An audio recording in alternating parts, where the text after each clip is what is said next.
and there was always music playing, but the first one that I actually liked was Heartbreak Hotel by Elvis. My older brother brought it in one day, and I thought, oh, that's different, because we're from an Irish family, and so all I've heard is pissing Irish music, which is good, but when I heard Elvis, that was sort of, oh yeah, this is good.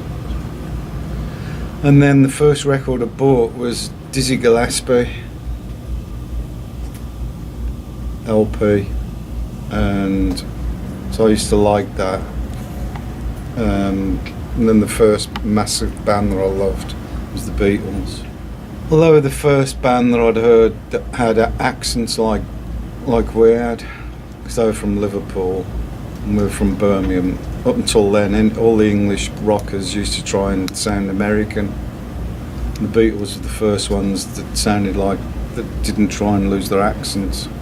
So that appealed to me. Just the haircuts and everything, they were just so different, and the music was fantastic.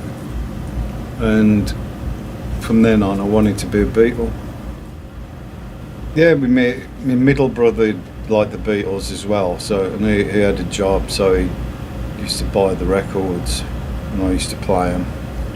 And eventually, this kid at school had an acoustic guitar, and I bought it off him for 50 pence, which is like less than $1.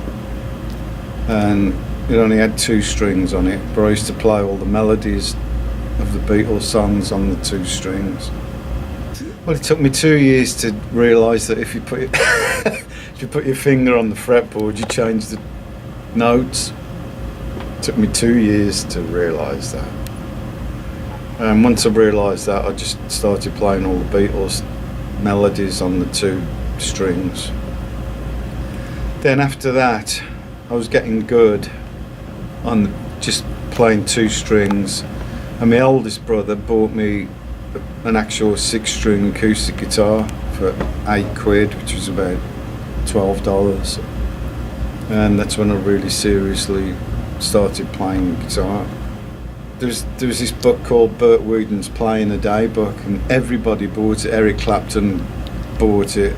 Everybody in England that plays guitar bought Bert Wooden's Playing a Day book, and learned chord shapes and everything, and then eventually figured out how to play Beatles songs and became a rhythm guitarist. And me and a friend at school started a band, school band, called The Rooms, and we used to play at like local birthday parties and I think one wedding, but we were really crap. And by that time I'd switched to a electric guitar called Hofner Colorama, and a Selmer amp, and used to play Beatles and Kinks and Stones, that kind of stuff. Everywhere that we got booked, we only got booked once because we were so bad. We used to dress up in all this caftan stuff, hippie stuff, and paint our faces and everything and do this stupid stage show. So we got thrown out of everywhere that we played. I mean, sometimes we actually got through a whole set without being thrown off.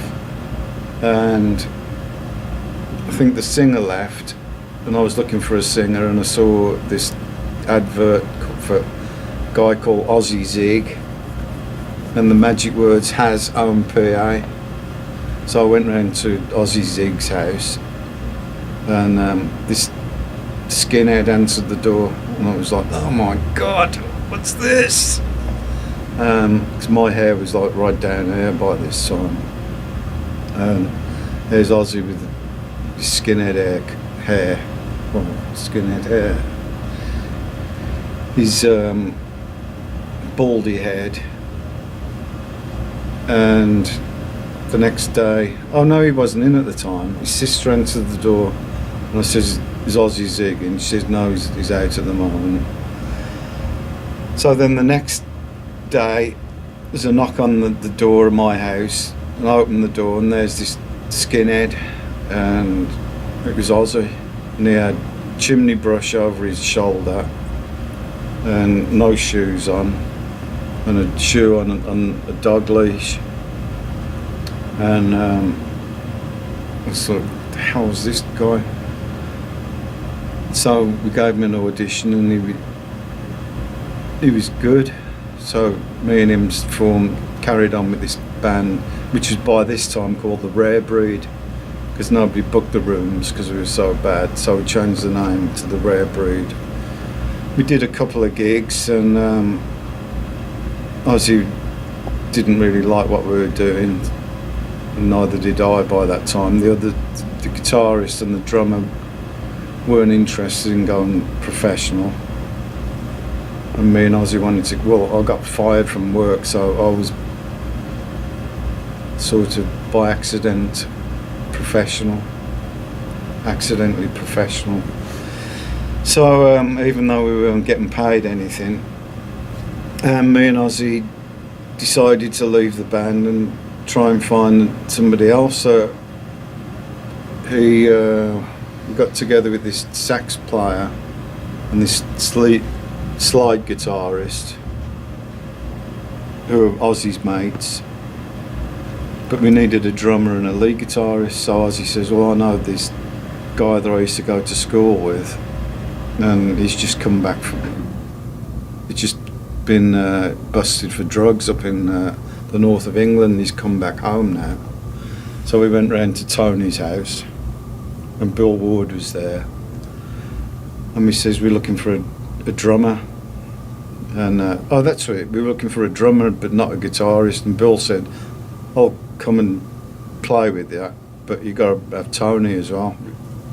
So Bill says, I'll come along if Tony goes along. So he says, all right, yeah. And we got together, did this, rehearsed for a week, did 18 12-bar blues numbers in a week. And I decided, well, there was a slide guitarist, a lead guitarist, so they don't need a rhythm guitarist, so I'm going to switch to bass. So I tuned down my Fender Telecaster guitar at the time, and used it as a bass, and that's when I switched to bass.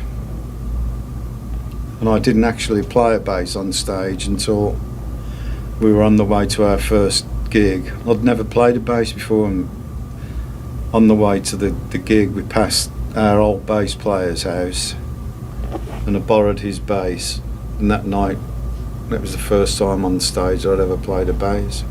It was terrible. I mean, sort of, the crowd, we didn't really go down very well. In fact, these two guys came around and said, get rid of that singer, to Tony, in front of me and Ozzy, and said, get rid of that singer, and that bass player's terrible. And I thought, oh, thanks a lot. And then we got beaten up after by these two big bloody blokes, and that was it for welcome to the Polka Talk Blues Band. Then we realised the sax player could only play Take 5 by Stan Getz. That's all he could play on sax. So every sax solo that he'd do, he'd play the same solo for 18 songs. And so we knew that he had to go. And Tony refused to play with the slide guitarist. And so we just became a four-piece, changed the name to Earth, and I bought a proper Fender bass, and that was it. We went from there. Earth was about a year, and we were being misbooked because there was another Earth who were a pop band, and we'd turn up at these gigs, and there was all these like wedding kind of people expecting to hear all these pop songs, and we were playing 12-bar blues and Hendrix stuff and Cream stuff and all that kind of thing. And this one gig, the guy says, you know, we obviously booked the wrong band. get off and leave. This was after the third song. So I thought, well, it's time to change the name of the band, and we'd just written Black Sabbath, the song, and I said, why don't we call the band Black Sabbath? And everybody thought that was a good name, so we did.